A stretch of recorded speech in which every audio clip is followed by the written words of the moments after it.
Bonjour. Bonjour à tout le monde.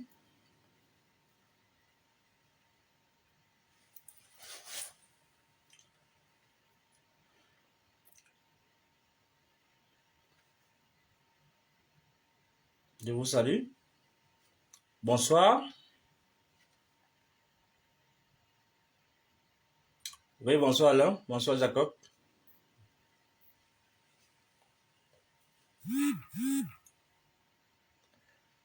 Bonsoir.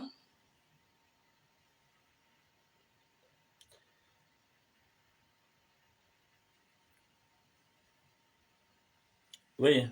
Greeting from Ambazonia Land. Ambasho. Bonsoir quand même. Léonga, bonsoir.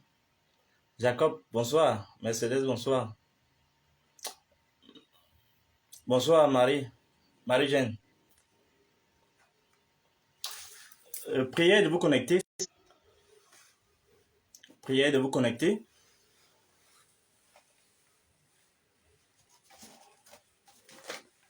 Excusez-moi, je vais prendre quelques éléments. Bonsoir à tout le monde. Oui, bonsoir. Franck Bertrand, bonsoir. André Bonest, bonsoir. Mangoche, bonsoir, Mangoche. Franco, bonsoir. S'il vous plaît, veuillez partager. Nous allons commencer cette deuxième séance des ateliers du discernement. Est-ce que ma voix passe? Est-ce que tout est correct à votre niveau? Je voulais juste vérifier si tout va bien à votre niveau. Oui, bonsoir Gustave. Bonsoir Charlie. Etaba Fidèle, bonsoir. Est-ce que vous pouvez me confirmer que tout est bon? Et que vous avez partagé?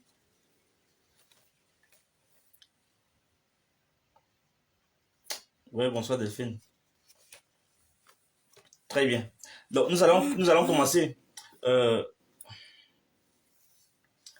attendant que les gens soient vraiment connectés, je vais vous raconter une petite anecdote. Tout à l'heure, j'ai pris la moto en rentrant, donc j'étais occupé, j'avais des écouteurs là, j'étais sur la moto et je n'avais pas remarqué que le motoman s'était arrêté pour acheter du plancton et des prunes. Alors subitement, il m'interpelle, c'est là où il m'interpelle fort, comme s'il y avait un problème grave. Moi, j'étais préoccupé par la guerre, par les questions de guerre, par les deux sujets qui me préoccupent ce soir, notamment la gouvernance, l'état de la gouvernance au Cameroun et la guerre au nord du sud-ouest. Donc, j'étais préoccupé, j'étais pas là, mais subitement, il m'interpelle grand. Je lui dis, mais oui, alors c'est là où j'enlève les écouteurs parce qu'il me secoue. Il me dit, regarde, elle veut me tromper. Avec la vendeuse, il discutait sur le statut de du plancton. Il dit, mais grand, ça c'est pas le plancton de 50. Elle veut me tromper, elle veut me donner le plancton de 50 alors que c'est le plancton de 100 francs.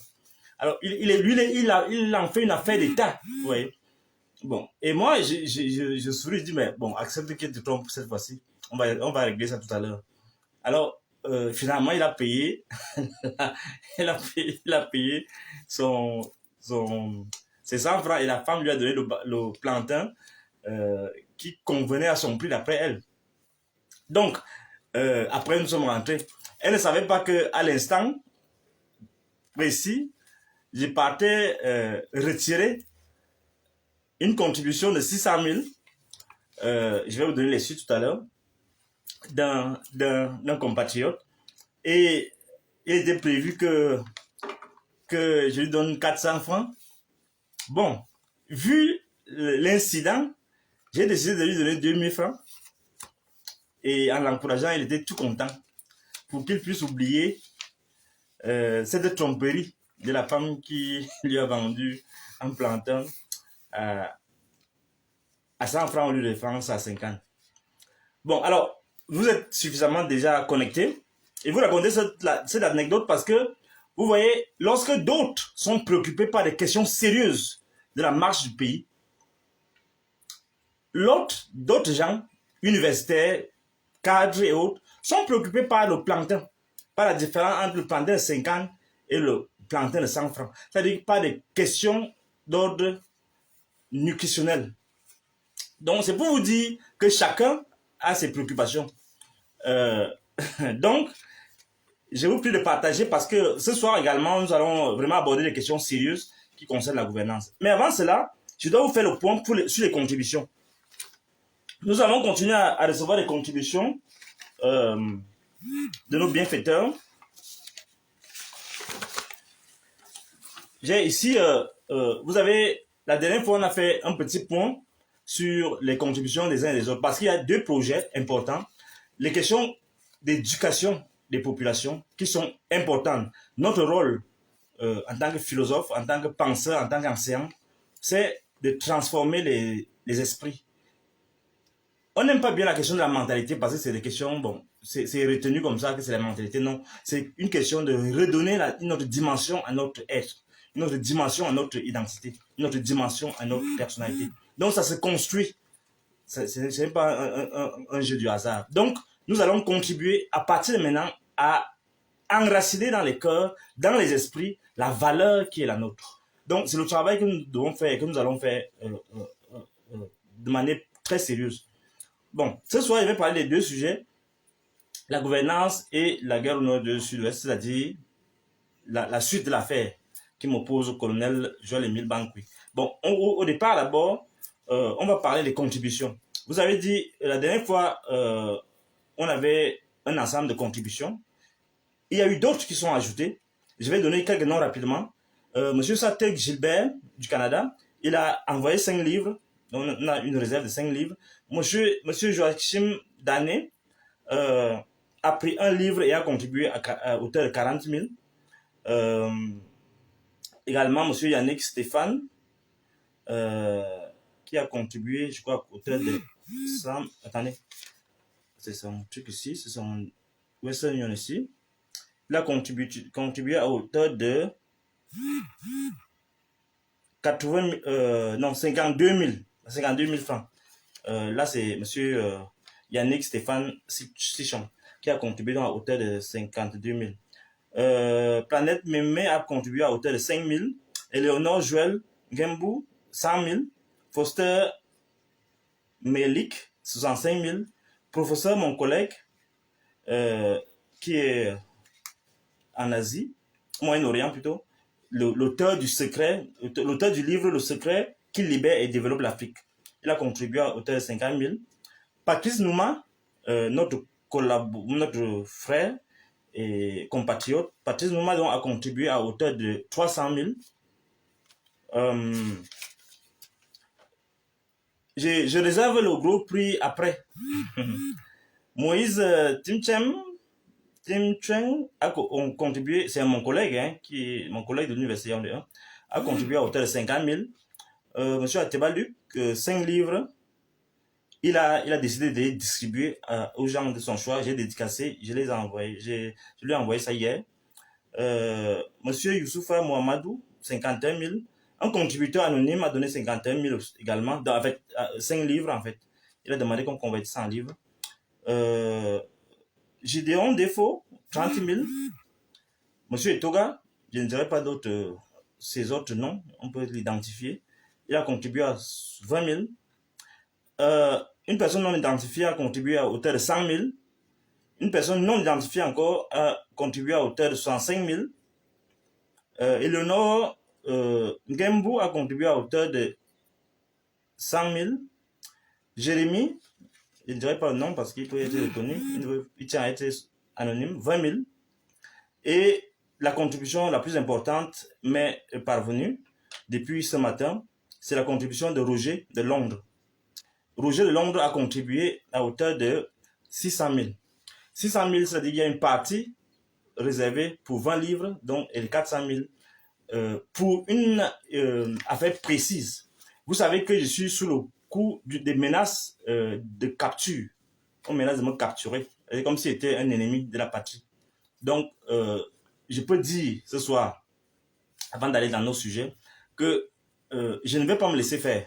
Il faut que les gens comprennent que je ne vais pas me laisser faire. Et nous prenons des dispositions avec mes amis de la diaspora pour que les gens qui arrivent chez les gens, sous le prétexte qu'ils sont dépositaires de la puissance publique, dépositaires de la confiance du chef de l'État, et ils arrivent chez vous avec des lance-roquettes, avec des gens encagoulés, n'importe quoi, ça ne va pas se passer comme ça. Et après, ils disent qu'ils sont capables de tout faire pour dire après que l'opération a mal tourné. C'est ce qu'ils sont en train de vouloir faire. Ça ne va pas arriver. Et je leur dis ça clairement aujourd'hui. Ils vont comprendre que dans une république, c'est la loi et les institutions qui doivent prévaloir. Et non pas les fantasmes et les instincts grégaires des individus qui n'ont aucun respect pour rien. C'est-à-dire qu'ils fonctionnent dépendamment de leurs humeurs, dépendamment de leurs instincts, dépendamment de leur goût du sang. Ça ne peut pas continuer comme ça. Et nous devons montrer l'exemple. Si on dit qu'on est universitaire, et je suis étonné, excusez-moi, je suis étonné que des universitaires prennent position contre de tels abus, en faveur de tels abus. Il faut qu'ils comprennent que si on ne peut pas nous donner déjà le respect en tant qu'enseignants, en tant que nous qui sommes en quelque sorte les dépôts, ainsi torpillés, on ne peut rien attendre de l'université. Or, l'université, c'est le socle à partir duquel on peut développer un pays. Vraiment, suivant votre convenance, nous voulons distribuer le maximum de livres possible. Nous voulons, au terme de cette opération, produire un maximum de livres qu'on doit remettre gratuitement à la disposition ou bien moyennant une petite contribution en fonction de ce que vous allez donner comme contribution. Vous tous qui m'écoutez, ce n'est pas un argent qui va disparaître.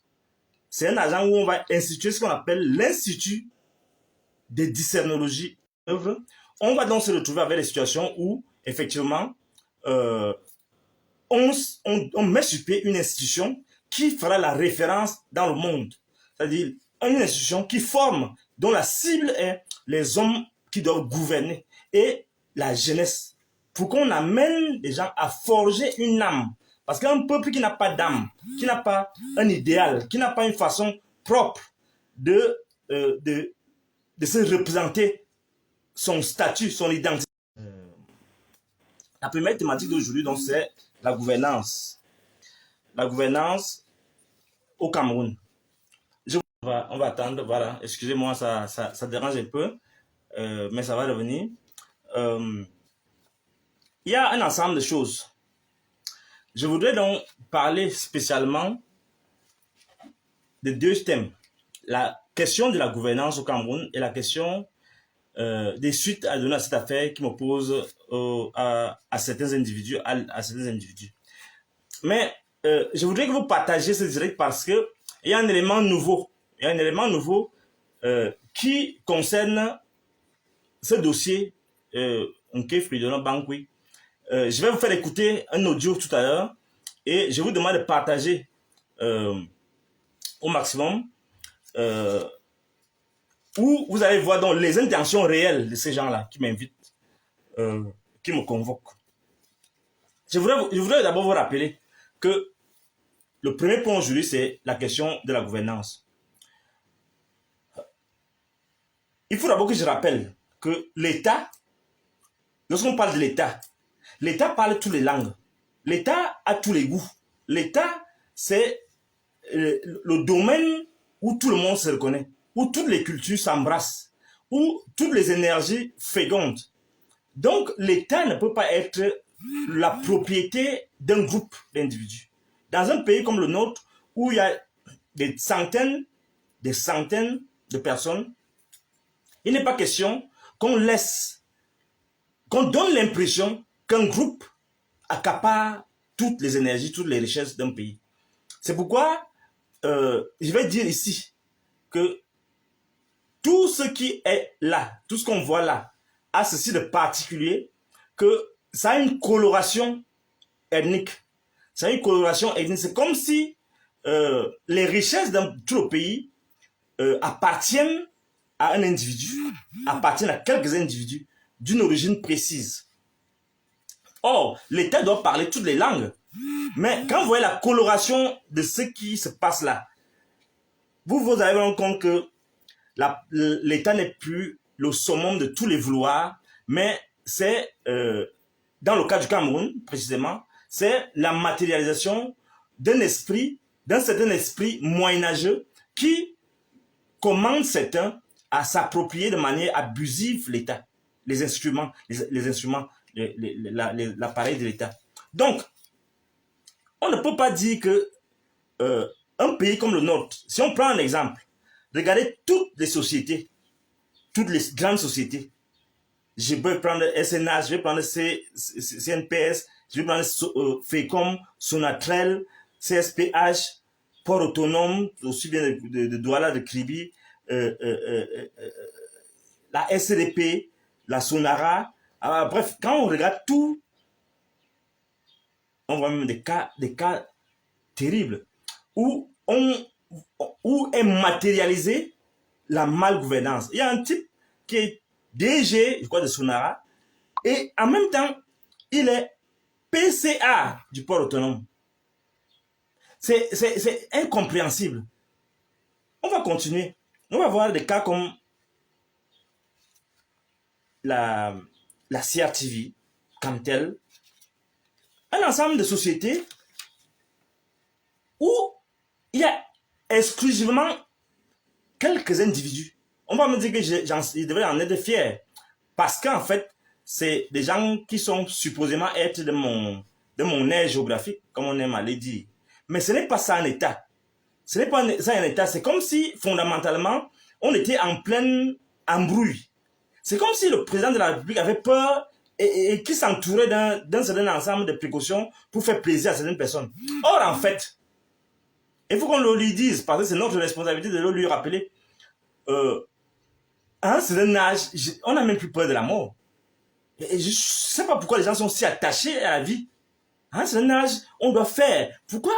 Que ne pourrait-il donner un bon coup de pied dans la fourmilière pour qu'on puisse avoir un pays qui marche normalement sur ses pieds? Vous voyez, si on prend ne serait-ce que la colonne vertébrale d'un pays, par exemple les finances, vous allez voir, il n'y a que une seule tribu là. On doit le rappeler parce que ce n'est pas bien. C'est même laid. Si on prend la colonne vertébrale en matière de finances, vous allez voir au niveau du ministère des Finances, c'est Montazé qui est là-bas. Au niveau du directeur national de la BEAC, parce qu'il y a un directeur national de la BEAC, je crois que c'est un type qui s'appelle Son Blaise. Je ne sais pas, je peux me tromper. Au niveau de la CNPS, c'est Mokulu Vondo. Au niveau du FECOM, c'est à quoi? Au niveau de la CAA, c'est-à-dire qu'est-ce autonome d'amortissement, c'est un certain événement banc. Au niveau même du... Je crois qu'il y a des soucis là, mais c'est pas grave, on va revenir. J'espère qu'ils ne sont pas concernés par mon direct pour intervenir de manière... Bon, alors on revient aux choses sérieuses. Le vice-gouverneur de la BEAC, c'est aussi un certain Evumoku, quelque chose comme ça. Mais au niveau de l'AET, c'est Zozame. Au niveau de National Hydropower Company, c'est-à-dire que la compagnie qui fait le barrage en Artigal, il y a un certain IM OG. Et la particularité de cette affaire, c'est que ça se passe chez les Étones là-bas, chez les Bachinga. Et vous allez voir que c'est un type, ce OG là, il n'a pas que cette fonction, hein, il y a d'autres fonctions, je ne vais pas dire plus, ça risque d'être que je m'attaque à lui. C'est juste pour montrer comment le pays est entre les mains, comment on gère le pays, comme si on gérait les prunes. C'est-à-dire c'est comme si tu étais au marché des prunes. C'est-à-dire que c'est tellement... ça dérange, quoi. Et notre rôle, c'est de ramener le pays dans les normes. Hein. Le premier DG de la CNPS, par exemple, c'était un type qui est de chez nous. C'est-à-dire que, mais vous allez voir, dans toutes les sociétés, on remplace les sociétés par celui-ci. D'abord, c'est une pratique qui est tout à fait antidémocratique, anti-républicaine. où on remplace quelqu'un par la tribu. Ça, c'est trop facile. Ça veut dire que c'est la gouvernance de la paresse. Il faut qu'on puisse innover, créer, stimuler les gens de telle sorte qu'ils puissent arriver à produire les compétences qui sont requises pour pouvoir les nommer. Mais sauf qu'ici, c'est la cooptation. C'est la cooptation. C'est la cooptation. Et on va vous dire que vous travaillez seulement pour le président, vous travaillez pour le président, donc c'est pour le bien du pays. Quel pays? Comment on peut donc être ensemble? Comment on peut vivre ensemble avec des choses comme ça? L'ARP, l'AMP, c'est quelque chose. Les NAM, Sumbwangulu, l'AP, l'agence de la promotion des investissements, c'est Minja. Camtel, Olé, neveu du président. Tout ça. Pourquoi? La Sodecao, c'est toujours Jean-Claude Ecor, c'est toujours les gens là. Pourquoi c'est comme ça? Moi, je m'interroge. Le rôle du philosophe, c'est s'interroger. Là, je vous rappelle tous les jours que la philosophie, c'est la discipline. C'est-à-dire que c'est la discipline des critiques, c'est-à-dire c'est la critique vraiment de manière argumentée. C'est-à-dire en montrant les exemples, comme je montre là, qu'il y a malgouvernance. Regardez ce qui se passe au niveau de la malgouvernance. La philosophie, c'est la discipline des problèmes. Il faut quand on dit la philosophie, c'est problématiser. C'est-à-dire que ça amène les gens à voir plus clair. C'est-à-dire à sentir juste. Voilà des situations de malgouvernance que nous sommes en train de décrire. Et ce n'est pas bien qu'on puisse garder silence devant de tels abus, devant de tels dérapages. Et je me pose la question, comment on peut vivre ensemble? Moi, je veux vous dire ce soir qu'on ne peut pas vivre ensemble. On ne peut pas vivre ensemble avec les gens là, les gens de Paul Biya. On ne peut pas vivre ensemble avec eux. On ne peut pas vivre ensemble avec eux. À moins qu'ils changent radicalement, on ne peut pas vivre ensemble. Comment on peut vivre ensemble avec des gens qui ne comprennent pas que nos frères du nord-ouest et du sud-ouest sont aussi nos frères? Comment on peut vivre ensemble avec des gens qui croient que être frère, c'est être seulement frère boulot? Comment vivre ensemble avec des gens qui ne comprennent pas qu'il faut laisser l'expression démocratique, laisser les gens marcher? C'est-à-dire que marcher, c'est le niveau élémentaire. Comment on peut vivre ensemble? On ne peut pas vivre ensemble. On ne peut pas vivre ensemble. Comment on peut vivre ensemble lorsque certaines tribus sont à la traîne? Regardez la différence. Allez à l'ouest. Allez à l'ouest et revenez ici au centre. Allez dans certaines villes là-bas, revenez ici au centre ou bien au sud. Vous allez voir la différence dans la structure organisationnelle. Et c'est pourquoi je disais à mes frères l'autre jour qu'il faut copier ça. Il faut qu'on arrive à être des producteurs. Comment les gens qui produisent, même si certains sont en complicité avec ceux qui sont au pouvoir, parce que la plupart des marchés 4-9 comme machin, ils se font entre eux là-bas et ils appellent leurs frères, entre eux, les frères de manger, du manger. Ils les appellent, ils font le machin. Mais tous les autres là, c'est un groupuscule comme ça. C'est juste une petite poignée de personnes qui ont recruté quelques traîtres dans chaque tribu et qui accaparent toute la richesse d'un État. On doit dénoncer cela. Ce que je veux dire aussi, c'est que à un âge comme le pays que nous avons là, c'est-à-dire qu'on est quand même déjà assez vieux pour pouvoir se libérer de certaines pratiques.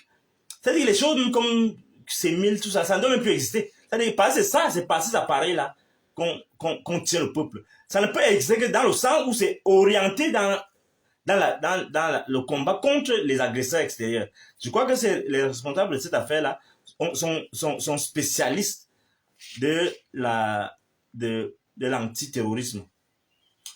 Je crois que on n'a plus besoin des institutions qui matent le peuple. On ne peut pas vivre avec des gens comme ça. Regardez ce qui s'est passé l'autre jour au commissariat, dans une gendarmerie, où les gens décident de tuer un jeune homme parce que simplement, il y aurait une affaire. Et ce n'est pas une affaire de mœurs, une affaire de femme.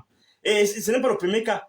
Il y a des cas tout le temps où les gens sont engagés parce qu'ils sont en armes, ils sont engagés donc à persévérer dans un ordre de terrorisme, de terreur du peuple. Il est question qu'on leur rappelle que vous avez la chance, vous avez le devoir d'être dans l'armée, vous avez la chance d'être dans l'armée, vous avez aussi le devoir, d'abord le devoir de protéger les populations. Je dis donc à tous les commissaires de police, à tous les officiers de police, à tous les hommes en armes, à tous les gendarmes, à tous les militaires, tout le monde, sachez que votre rôle principal, c'est protéger les vies lorsque nous voulons promouvoir la pensée. Donc, un pays qui ne peut pas se développer dans ces conditions-là, qui n'a pas Allez en Europe, allez un peu partout. Vous allez vous rendre compte que quand vous rencontrez un policier, c'est à lui que vous allez glisser pour demander, bon, la rue là, je suis perdu, et ainsi de suite. Mais par contre, ici, lorsque vous voyez un policier, vous avez peur. Ça c'est quelle police? Ça, c'est quelle police? Donc, c'est à nous de changer cela. Et qu'on ne s'imagine pas qu'on est en position de force, qu'on est au pouvoir.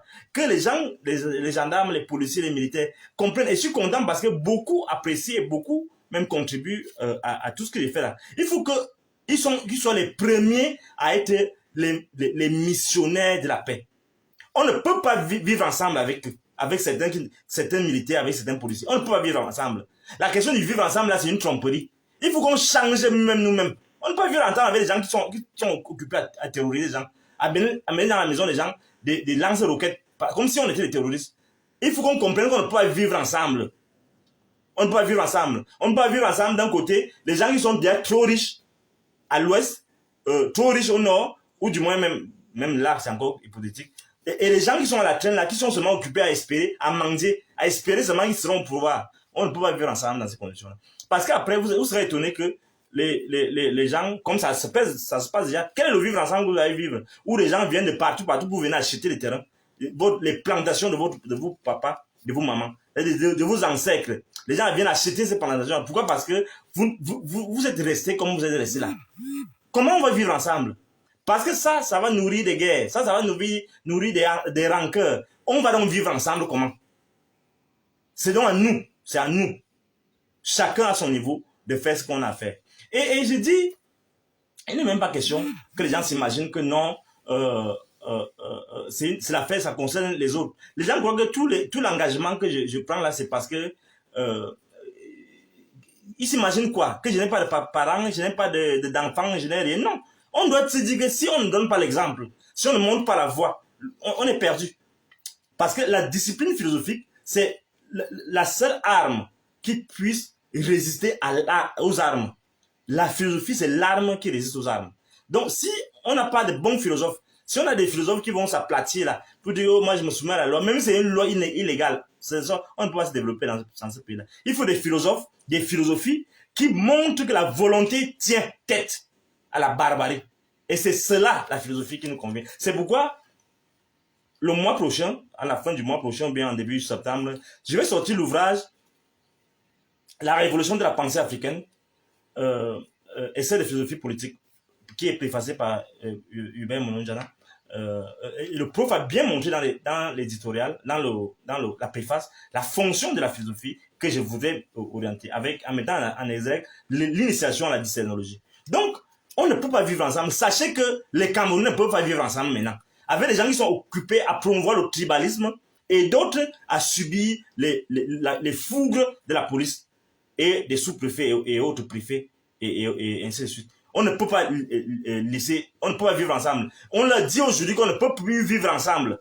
Si on avait l'illusion qu'on vit ensemble, qu'ils prennent le pouvoir une fois, que les gens en armes prennent le pouvoir une fois, parce que c'est leur intention peut-être, quand vous venez chez les gens, parce que quelqu'un vous a critiqué, vous décidez que vous allez le capturer, parce qu'ils ont dit là, ça je vous donne comme information, ils ont dit qu'ils vont me capturer. Vous voyez, nous sommes dans quel pays là? On va capturer les gens, comme si on était des terroristes. Donc, vous ne pouvez donc pas vivre ensemble avec des gens comme ça. Il faut qu'ils s'habituent à comprendre qu'il y a des gens qui vont leur résister.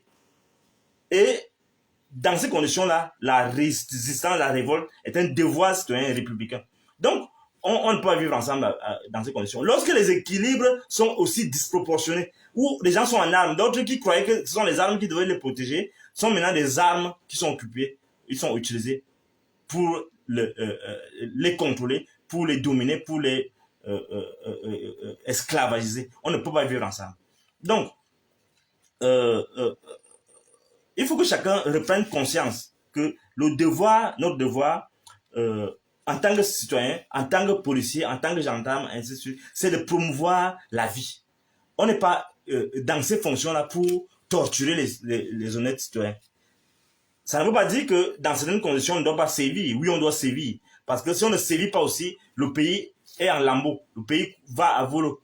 Donc, il n'y a pas moyen de se développer aussi dans ces conditions-là, lorsqu'il y a l'anarchie. Non, certes, il faut respecter la loi, il faut une dynamique institutionnelle, républicaine, mais en même temps, il faut une démarche qui promeut la liberté et la créativité. Parce qu'aucun pays ne peut se libérer s'il n'arrive à un niveau de libération des citoyens. Si on ne garantit pas une certaine liberté d'initiative aux citoyens, ça ne peut pas. Il faut absolument donc que nous puissions nous promouvoir. Donc, on ne peut pas... si les gens veulent donc prendre vivre dans un régime militaire, nous ne voulons pas vivre dans un régime militaire. Et aussi longtemps que nous aurons l'impression que c'est Biya qui est le président, on ne va pas laisser que des gens qui ne sont pas autorisés à faire la loi le fassent. Il faut attendre qu'ils deviennent ce qu'ils veulent. Donc, on ne peut pas vivre ensemble. C'est la question du vivre ensemble est importante parce que c'est le clou de ce qu'on appelle la gouvernance. Parce que finalement, quand vous voyez comment ça fonctionne, vous allez vous rendre compte qu'il y en a qui sont occupés seulement à convoiter. Ils vendent les terrains, ils font un désordre terrible. Et ils convoitent. Et on leur a fait croire qu'ils sont au pouvoir, qu'ils sont les gens, l'ennemi du pouvoir. Et d'autres, comme des fourmis, travaillent. Ils font tout. Les autres font les intrigues. Et ils sont les intellectuels. Ils fabriquent des intellectuels de pacotille pour venir inonder les chaînes de télévision tous les dimanches. Et ça, vous voulez que les gens se développent comment? Comme quand il y a des intellectuels dans ces genres de tribus, dans le dernier, qui ne sont occupés qu'à défendre l'indéfendable. Quel est le vivre ensemble que vous pouvez construire avec ces gens-là? Donc, on ne peut pas vivre ensemble dans ces conditions-là. Il faut, par conséquent, l'auto-entreprise pour nos gens et la promotion des libertés. Il faut vraiment qu'on travaille au lieu de faire des intrigues. Parce que si on n'arrive pas à développer cet aspect de la conscience laborieuse, on ne va pas s'en sortir dans ce monde compétitif. Il y a un deuxième élément, après avoir mis en branle cette question du vivre ensemble. Maintenant, il y a la rhétorique du pardon. Tout le monde dit, ouais, va demander pardon. Même si tu n'as rien fait, va demander pardon. C'est-à-dire, sur quelle base on demande pardon? L'esprit républicain, ce n'est pas le favoritisme, ce n'est pas les instincts, ce n'est pas le sentiment. À l'université, on va dire non, c'est un aîné. Non, l'esprit républicain, je vous le dis, les jeunes frères, les frères et sœurs là. L'esprit républicain, ce n'est pas l'esprit du village. C'est-à-dire que l'esprit républicain fonctionne suivant la loi, le droit. Si le droit n'est pas respecté, qu'on ne nous mobilise pas la question des droits d'aînesse. Il n'y a pas de droits d'aînesse en République. Où quand quelqu'un sciemment vient te piétiner, on te demande d'aller demander pardon. Non, il faut refuser cela. Et il faut montrer que les gens ne respectent pas le droit des gens. Il faut qu'ils apprennent à respecter le droit des gens, quel que soit le statut de la personne, petit, enfant, estropié, boiteux, tout ce qu'on veut. Il faut qu'on respecte le droit. C'est important. Tout le monde veut demander pardon. Tout le monde demande qu'on lui demande pardon. Ça, c'est quel pays? Non. Il faut qu'on ne demande plus pardon. Si vous savez consciemment, parce que chacun sait que c'est mon droit, ne demandez plus pardon. Je vous dis aujourd'hui, ne demandez plus pardon aux gens. Il faut l'œil pour œil, dent pour dent. Ne demandez plus pardon aux gens qui viennent là seulement pour nous narguer. Non, il faut arrêter ça. Parce que celui qui a les responsabilités publiques doit être le premier à montrer l'exemple. Le premier à dire que je m'excuse. Mais lorsqu'on va dans les bureaux là, les gens, ils ne savent pas que c'est le bureau du peuple. Non, il faut refuser de demander pardon. Et il faut dénoncer. C'est la dénonciation là qui va nous amener à libérer notre pays. Donc, ce que je veux dire aussi, c'est que on a vu, avant que je nous fasse écouter l'audio, que je vais faire écouter pour la première fois, je vous demande de vous connecter, de partager, parce que je vais vous faire écouter un audio qui n'a pas encore été, que personne n'a encore entendu. Exclusivement, je vais vous donner ça. Où vous allez voir comment les gens sont déterminés à violer la loi. Toujours sur cette affaire de Bankui. Je parlerai des questions de terrain une autre fois. La question du terrain. Mais avant ça, on va donc aborder le deuxième thème. Mais avant d'aborder le deuxième thème, je voudrais vous écouter un petit moment cet audio qui rend compte de ce que les gens sont en train de préparer contre ma personne. Donc, c'est l'audio d'un monsieur qui s'appelle Mbapou Parfait, qui m'a menacé à la suite des menaces du colonel Bankui, qui s'appelle Mbapou Parfait. Son téléphone, c'est le 665 915 263. 662 915 263. Il dit qu'il est le petit du colonel. Et écoutez comment il menace les gens. Il faudrait que je vous rapproche un peu pour que je rapproche un peu l'ordinateur pour que vous compreniez un peu les menaces de ce monsieur-là. Vous allez donc écouter et vous allez vous-même juger. Monsieur Nké, je ne sais pas, on n'a pas tellement à trop discuter. Le 21, comme vous connaissez, vous n'êtes pas ignorant. C'est-à-dire que vous me faites même rire pour quelqu'un qui se prend pour un intellectuel. Vous vous comportez comme quelqu'un qui avait le monopole du savoir. Vous vous prenez même pour qui? Vous connaissez ce que vous faites. Allez donc répondre le 21 juillet de la convocation qu'on vous a envoyée. Parce que vous êtes très fort. Vous n'êtes pas n'importe qui dans votre tête. Je ne sais pas qu'est-ce qu'on vous fait savoir, qu'est-ce qu'on vous a dit que vous êtes, mais vous me faites rire. Donc quand je vous dis que il a accusé la CEMIL d'avoir assassiné Monseigneur Bala, donc vous trouvez que c'est tellement simple, ce n'est pas grave, c'est rien, mais votre objectif c'est seulement de savoir si c'est la CEMIL qui se rend justice. Mais franchement, vous avez dit que vous parlez à Paul Biya chaque jour, vous l'attaquez, vous l'insultez, ne vous fait rien, et que Banqui n'est rien, il n'y a pas de problème. Comme vous n'êtes pas ignorant, comme vous connaissez bien ce que vous faites, vous allez aller apprendre là-bas quelles sont les missions assignées à la CEMIL. Et vous allez comprendre pourquoi Bala a été arrêté. Parce que quand vous parlez de civils, vous me faites rire. Est-ce que vous savez qu'il y a du personnel civil qui travaille d'abord à la CEMIL? Je dis civil, c'est-à-dire ils ne sont pas les militaires. Vous saviez ça? Vous allez donc aller savoir que la CEMIL interpelle bel et bien les civils. Vous allez comprendre. Ça, c'est même qui ça? Vous êtes tellement gonflé, vous êtes tellement... mais ce n'est pas possible. Vous prenez même pour qui? Donc vous pensez que c'est vous qui allez enseigner les cours de droit. C'est vous qui allez enseigner au colonel Bankui, chef de division CEMIL, ce qu'il doit faire. Donc c'est vous qui êtes son patron, c'est vous qui le notez. Vous pensez que c'est le peuple qui commande l'armée camerounaise? L'armée camerounaise obéit aux instructions d'une hiérarchie. Le colonel Bankui n'est pas soumis à vos critiques. Ça, je vous le dis. Vous ne connaissez pas quelles sont les missions de la CEMIL. Vous ne connaissez pas la sensibilité que traverse ce pays en cette période. Vous ne pouvez pas vous lever et vous dites que vous êtes intellectuel. Vous venez publiquement, vous commencez à raconter des fadaises, des envolées oratoires sans substance et insipides, des idioties, parce que vous avez des petites vues sur les réseaux sociaux. Il y a quelques petites personnes du MRC qui vont vous envoyer 40 000, comme vous avez étalé dernièrement sur votre page. Vraiment, quel ridicule, d'un comique grotesque et démesuré, poussé jusqu'à l'absurde. Mais ça fait pitié. Donc vous n'aviez pas un écran plat. Donc vous attendiez à attaquer le colonel Bankui pour demander maintenant à vos frères à fait. Même ces gens-là, je peux vous dire quelque chose. En toute honnêteté, ils vous prennent pour un petit idiot qu'on manipule et ils se disent, les voilà, des idiots, on n'est même pas avec vous. Vous pensez que...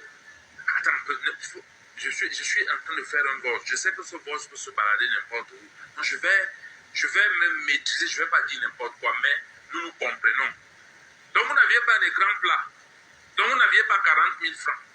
Vous avez étalé ça, comme quelqu'un qui était malheureux. C'est ce qu'on vous a envoyé. Vous allez donc aller expliquer à la CEMIL que voilà ce que vous devez faire, voilà ce que vous ne devez pas faire. Vous êtes philosophe, vous faites de la philosophie. Vous ne pouvez pas aller donner le cours de philosophie à vos élèves. C'est l'armée que vous voyez que vous allez venir faire votre sophisme philosophique là. Vous allez donc aller répondre.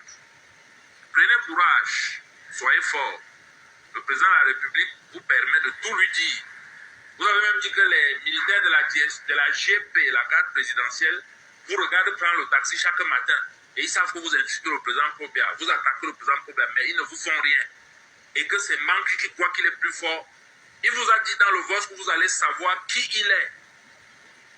En tant que représentant une institution dans l'armée, vous allez donc aller savoir. Vous avez dit que les militaires sont fans de vous, non? On va voir donc ces militaires qui viendront là-bas vous défendre. Vous avez fait une publication dernièrement pour dire que beaucoup de généraux de l'armée camerounaise achètent vos livres. Vous avez fait ça il y a 2 jours. Vous allez donc aller là-bas demander à ces généraux de venir vous défendre. Vous allez demander à ces généraux. Parce que même à ce niveau, bon, on sait qu'au MSC, vous êtes habitué à faire de la manipulation. Je doute fort qu'un seul général ait même acheté ce que vous appelez livre là.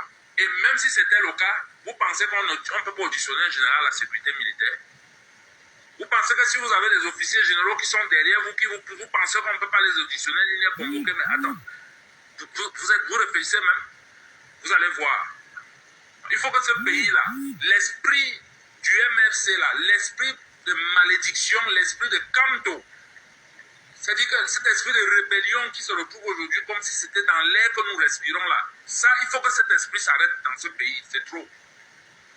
Voilà. Voilà. Vous avez suivi. Mais je lui rappelle que je n'ai pas encore la carte du MRC. Moi, je suis un libre penseur. Et voilà les menaces que je reçois.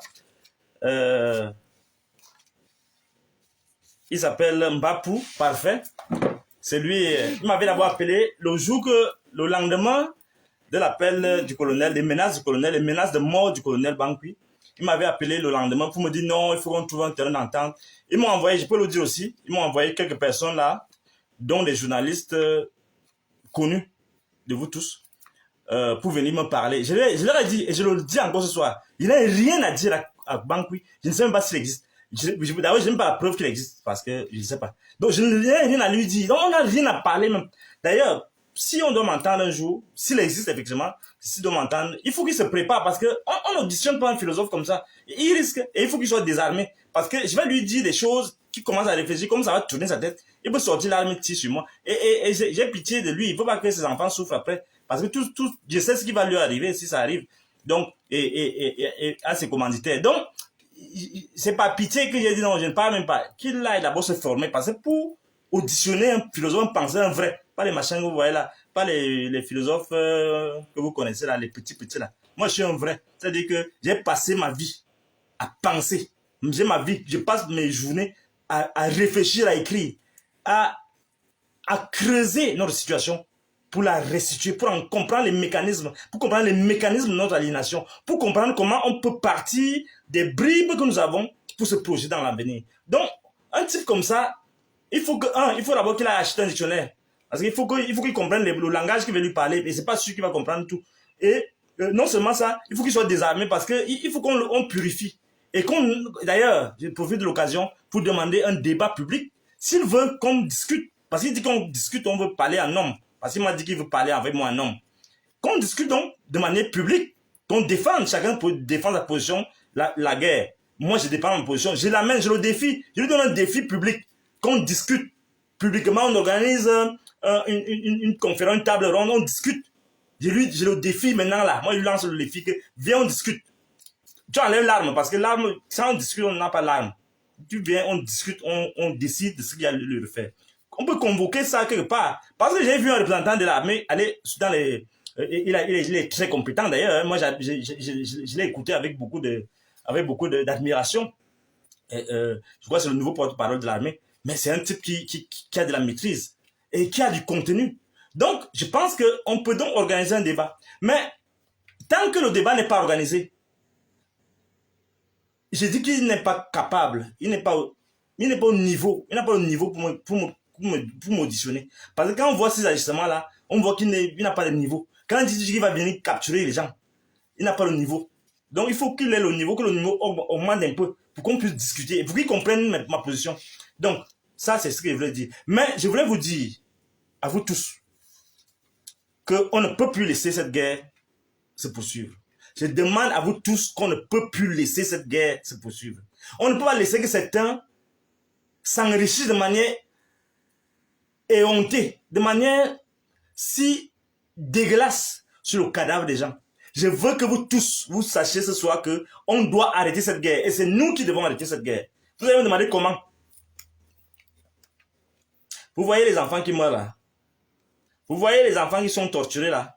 Vous voyez nos soldats là. On ne peut pas laisser que ça se poursuive. C'est une guerre qui oppose les Camerounais et les Camerounais. On ne peut pas laisser cette guerre là. Je vous demande à vous tous de réfléchir, qu'on réfléchisse, qu'on trouve une solution pour que le pouvoir, que le président de la République qui a déclaré cette guerre-là, qui a déclenché cette guerre-là, quelles que soient les raisons, si l'État du Cameroun ne peut pas mettre un terme à cette guerre, ça veut dire que l'État n'est pas capable. Or, aucun État n'est...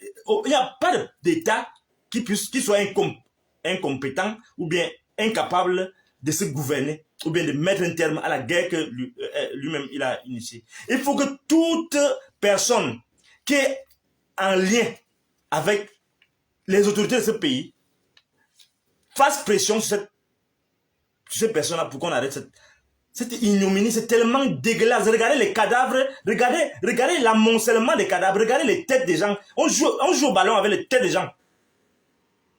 Et vous êtes là, vous croyez que c'est une guerre qui est faite contre les autres. Non, cette guerre est faite contre nous. Et tant que vous êtes silencieux, sachez que vous êtes complices. Et lorsqu'on est complice, alors que le pays s'enfonce, on est indigne d'être citoyen. Je vous demande à vous tous, chacun à son niveau, de commencer d'abord et de transmettre cette nouvelle à tous les Camerounais, quelle que soit l'heure où ils sont.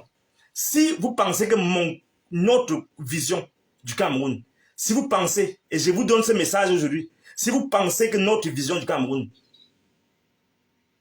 est vraiment en lien avec les principes qui gouvernent les États développés, je vous demande qu'on choisisse un jour, chacun d'abord, observe une sorte, et je le dis maintenant, qu'on décide maintenant, soit lundi, soit mardi, soit mercredi, soit jeudi, soit vendredi. Moi, je préfère vendredi. Que chaque vendredi, tous les Camerounais s'habillent en noir. Et un t-shirt bien, un truc noir, un costume, je sais pas quoi. Je veux que tous les Camerounais envoient ce message à tout le monde. Je veux que tous les vendredis, nous soyons en noir. Que le président de la République comprenne. Que tous les Camerounais comprennent. Que tous les soldats comprennent que nous sommes solidaires. Et qu'on doit mettre un terme à cette guerre. Je demande qu'on envoie la nouvelle à qui de gloire. Je veux que tous les Camerounais, qu'ils soient ici ou bien de la diaspora, que tout le monde se vêtisse qu'ils soient vêtus en noir chaque vendredi. Et à partir de là, s'ils ne comprennent pas, puisqu'on dit qu'on interdit les marches, je veux qu'à un moment, tant que la guerre se pousse, tant qu'on n'a pas commencé un mécanisme de résolution sérieux de cette guerre-là, à un moment, on va lancer un mot d'ordre pour qu'il y ait des marches à travers le pays, à travers tous les pays où se trouvent les Camerounais. À partir d'aujourd'hui, je veux que tous les Camerounais, chaque vendredi, je vais commencer moi-même, on peut mettre stop à la guerre au Nozo. Tout le monde va porter ça. Moi-même en commençant, fabriquer les t-shirts. Faites ce que vous voulez faire. Mais pour le moment là, on est arrivé à une situation où on ne peut plus laisser notre armée, nos enfants, nos frères, nos époux, nos sœurs égorgés comme ça, sans une réaction. Je demande donc, à partir de vendredi c'est quel jour? Donnez-moi la date. Vendredi c'est quel jour? Donnez-moi la date. Vendredi c'est quel jour? Écrivez là parce que moi je n'ai pas mon téléphone. Dites-moi vendredi c'est quel jour? On commence tous les jours, tous les vendredis, tous les Camerounais, parce que c'est choquant, parce que le pays est en train de mourir et on est là, on dit qu'on est francophone. Dites-moi vendredi c'est quel jour? Je veux donner le mot d'ordre là maintenant là. Vendredi, qu'est-ce qu'on fait le vendredi c'est quand? À partir de vendredi, tout le monde est en noir et on lance un message. Tous les réseaux sociaux doivent être en noir le vendredi. Et qu'on leur dise qu'il n'est plus question qu'on laisse cette guerre. Je lance un message. Parce que mes problèmes, c'est parce que j'ai demandé qu'on arrête la guerre. Je veux absolument que cette guerre s'arrête. Chaque vendredi, le 29, voilà. Chaque vendredi, le 29. Le 29, voilà. 30 juillet. Oui, le 30, oui. Chaque vendredi, à partir du 30 juillet, voilà. Voilà, à partir du 30 juillet, nous serons encore, parce que Madame Kawala avait initié, je crois, avait initié ça. Il faut qu'on recommence là et qu'on amplifie cela. Parce que c'est important, effectivement, c'est important que nous puissions mettre un terme à cette guerre. Et l'effort que nous devons commencer là, ce n'est pas à négliger. Vous allez voir, il y aura des effets. Il y aura des effets. Je veux que le vendredi prochain, à partir de vendredi prochain, qu'on recommence l'initiative qu'avaient prise les autres responsables politiques et qu'on engage cette croisade contre la guerre. Je vous ai dit la philosophie, c'est l'arme qui arrête l'arme. Donc il faut absolument qu'on mette un terme à cela. Donc, c'est le principal message que je voulais vous donner et vous dire que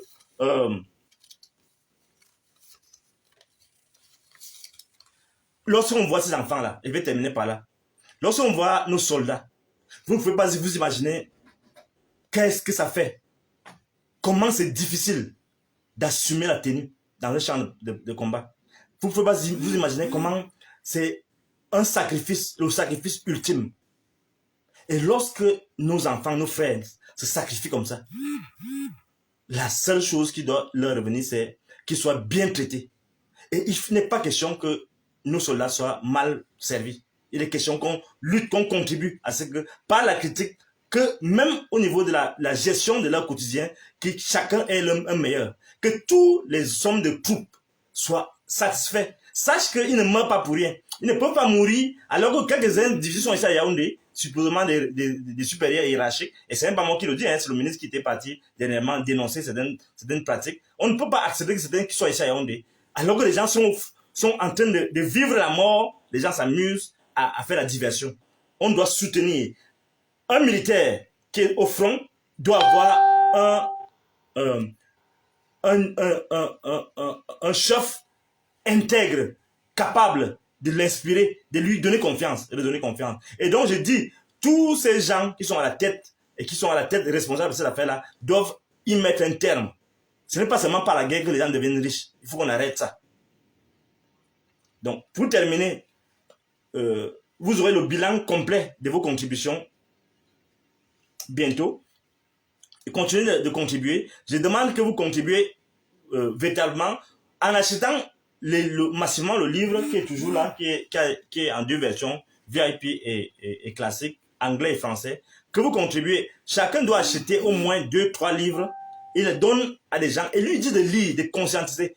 La conscientisation permanente de notre peuple, c'est la seule clé pour pouvoir arriver à une conscience, c'est-à-dire à une âme, à bâtir l'âme camerounaise, l'âme du peuple camerounais. C'est-à-dire que des gars qui sont conscients de leur passé, qui comprennent les enjeux du présent et qui se projettent avec un telos, c'est-à-dire une vision, c'est-à-dire une aspiration,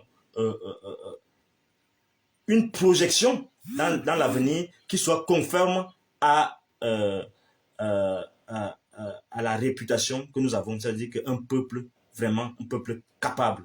Donc, c'était ça mon message ce soir. Et n'oubliez pas, je résume, chacun contribue comme il peut contribuer. Deuxièmement, on ne peut pas vivre ensemble dans ces conditions où les gens sont occupés à distraire la fortune publique et d'autres à qui on ordonne de suivre bêtement les gens incompétents et des imposteurs. Donc, l'autre chose est qu'on doit mettre un terme à cette guerre-là. Et la première chose à faire, la première initiative, c'est une sorte de désobéissance républicaine. C'est-à-dire quoi? C'est-à-dire qu'on ignore les couleurs. On dit chaque vendredi, tout le monde est en noir. Je demande encore au président de la République qu'à un certain niveau, son engagement, sa responsabilité est engagée. On ne peut pas laisser, il ne peut pas nous laisser avec un pays comme celui-ci, un pays en guerre. Une guerre vorace qui nourrit quelques poches et qui pille tout l'État. Je vous remercie. Rendez-vous dimanche prochain pour la troisième séance des ateliers du CEDAMA. En temps, contribuez. Vous avez mon numéro de téléphone 690 49 93 65, 690 49 93 65, 680 11 08 89, 680 11 08 89. Contribuez à votre niveau. C'est pour deux grands projets. Le projet de promotion de la culture, promotion de la lecture, promotion de la conscience, de la vraie littérature qui émancipe. Et deuxième chose, l'institution dans notre pays, de manière inédite, d'un institut de discernologie pour le continent africain. Donc, je compte sur vous, contribuez, envoyez-moi ce que vous pouvez m'envoyer. Vous allez voir que on va y arriver. Bonne soirée à vous et bon début de semaine.